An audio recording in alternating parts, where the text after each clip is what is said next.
Hello, হ্যাঁ, কে বলছেন? জল ঢালতে আসবে তো? কি? শিবরাত্রিতে জল ঢালতে আসছো তো? কোথায়? শিবের মাথায়। কেন? শিবরাত্রিতে তো মেয়েরা জল ঢালে শিবের মাথায়। আপনি কে বলছেন বলুন তো? আমি শিব বলছি, শিব? ভগবান শিব। ও, উপর থেকে বলছেন? কৈলাস থেকে। কৈলাস থেকে? কৈলাসে আছি।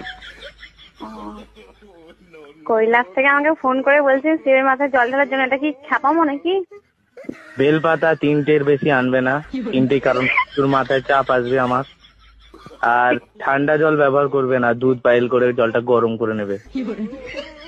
আমি তো ভাবছি মাটির কোষ থেকে জল নিয়ে যেটা প্রচুর ঠান্ডা হয়।